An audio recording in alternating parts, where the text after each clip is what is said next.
Cucamonga Valley Medical Group is committed to helping us all better understand the COVID-19 crisis.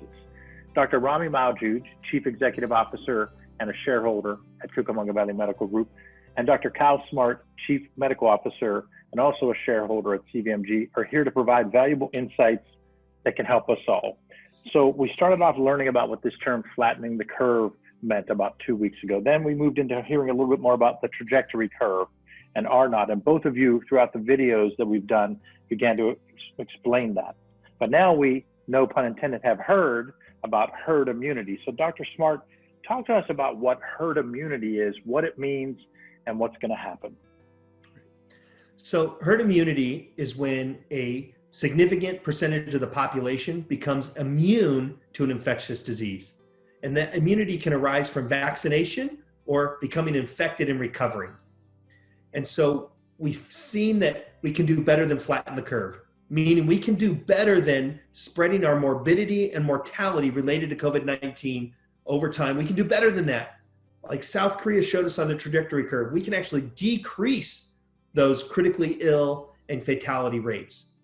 And now what we're learning through R naught and driving herd immunity, that it's going to take about 60% of the population to become infected and recover from COVID-19 in order to achieve herd immunity. And again, that 60% is based on the R naught of 2.5 to 3.5 that COVID-19 has been demonstrating. And finally, that's short of developing a vaccine or an antiviral that would even shorten our time dealing with this even more. Yeah, so I think that what Kyle is saying is that we have built our knowledge base over the past, let's say, 4 to 6 weeks based on all the data that we're seeing. So the question is, do we want herd immunity? Absolutely, we do. But at what cost? We don't want to have herd immunity and sacrifice a percentage of our population to get there.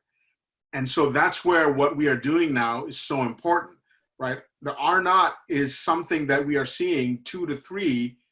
If we can get that down to 1 to 2, then our ability to control the rate of spread improves. Our ability to prevent people from getting sick improves.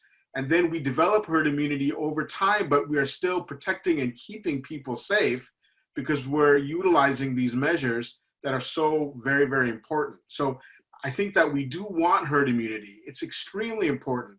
We need to make sure that that's what our end goal is, but not at the sacrifice of large numbers of our population that we can potentially save if we do the right thing right now, which so many people are doing. We're seeing it locally. We're seeing it try to be executed nationally. We have to continue to hold tight to those behavioral changes that we're living through right now. The big thing that I've noticed that both of you have really done for me and my team, and I'm sure for anyone that's watched any of these videos, is you're able to take and break this down as the way Kyle opened the video with about the flattening the curve, moving into the trajectory curve, and then herd immunity. So now, Kyle, the last word, what are your thoughts from the standpoint of optimism and hope related to the herd immunity? Absolutely.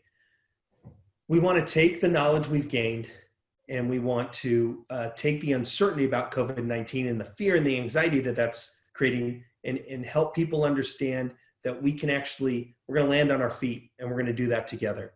And so we want to achieve that 60% herd immunity with as little human cost as possible.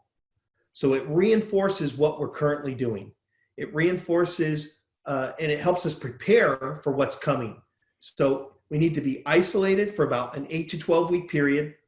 Then we will get back to life as a new normal for some period of time. And like Dr. Fauci said, the virus is driving the timeline. We're not. We do not know when the second wave will come, but we would anticipate a second wave of COVID infection where we would need to come back and isolate again for an 8 to 12 week period. And there might even be another wave after that, but that's part of the unknown. And I think So it's important. I think it's important to understand that knowledge is power, and having this information helps squash any misinformation that people might be getting subject to out on social media, on the airwaves, in their homes, on the TV. use this knowledge to empower your decision making so that we can continue to get through this together.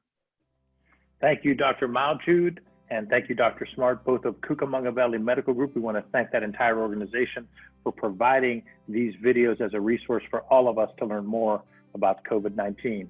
More videos to come, more information to help everyone. Thanks. Thank you, Thank Dave. you, Dave.